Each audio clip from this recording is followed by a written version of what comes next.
It has felt like an absolute eternity for Doom the Dark Ages to get here, even though the calendar says otherwise. It's like that feeling of watching a microwave on the last 30 seconds. That final stretch just feels longer than the whole cook time.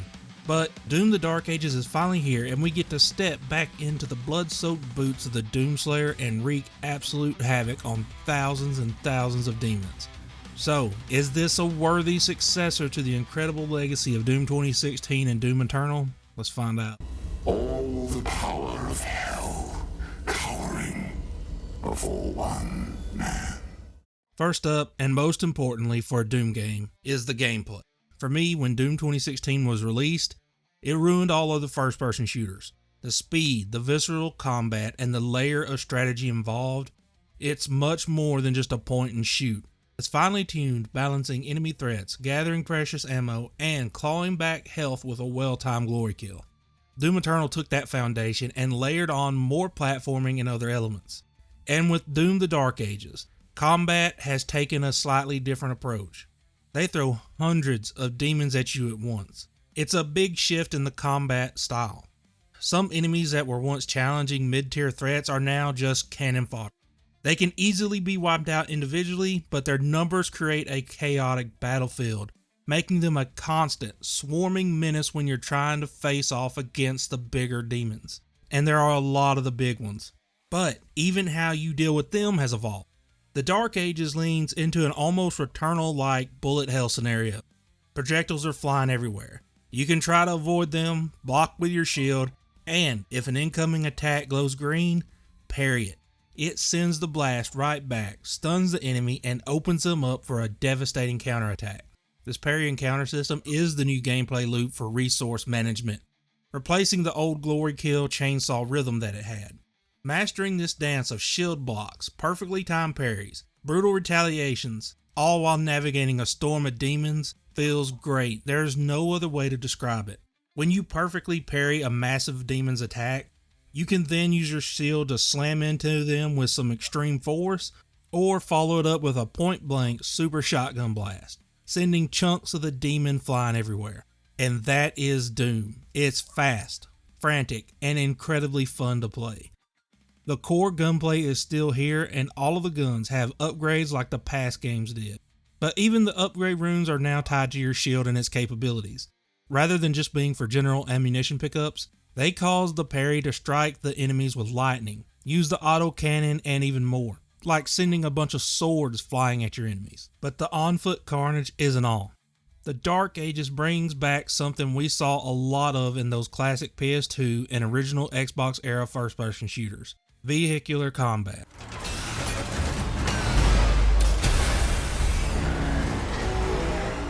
You get to pilot those giant mechs, the Atlans that you might have seen towering in the backgrounds of Doom Eternal. And it's like controlling a Jaeger from Pacific Rim. They hit hard.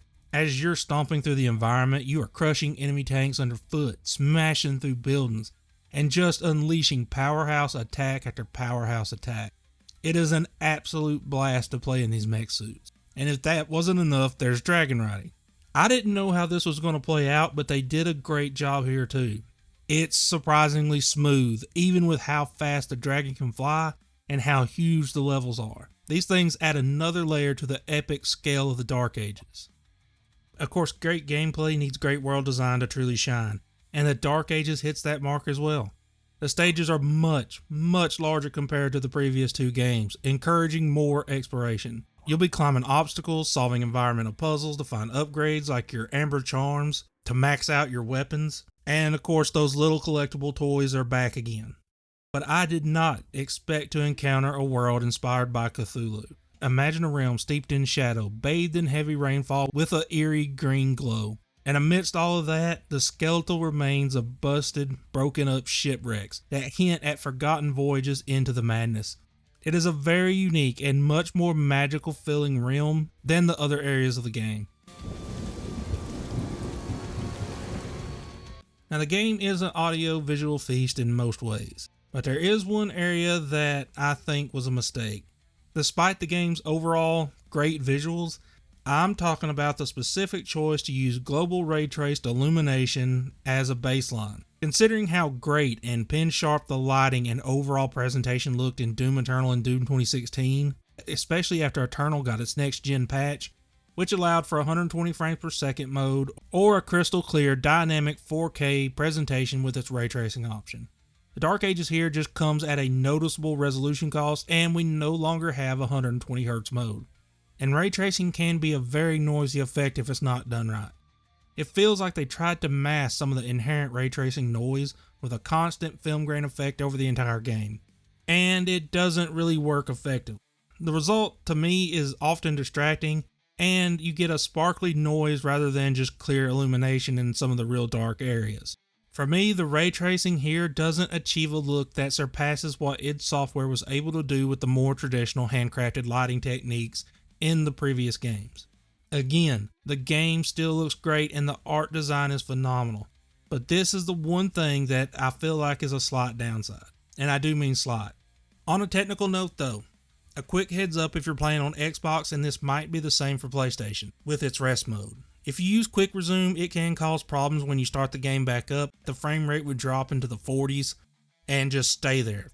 I had to fully quit the game and restart it to get that smooth performance back. So my advice, whatever you do, before you start playing, just close the game out completely. Rip and tear until it is done. Sound design in the Dark Ages is mostly great. The punch of the guns, the ambient sounds of the world, it's all top notch, and I love the thunderous thud of when the Doomslayer leaps from a high area or a cliff and smacks into the ground. And it will even take out enemies just from the sheer force of the impact. The soundtrack is decent, but it's not as consistently hard-hitting or as iconic as 2016 and Eternal. There is a lot more voice acting in the game, and it's good. You have more defined cutscenes and story beats that are delivered through character dialogue, and it helps to flesh out the earlier chapter in the Slayer's saga.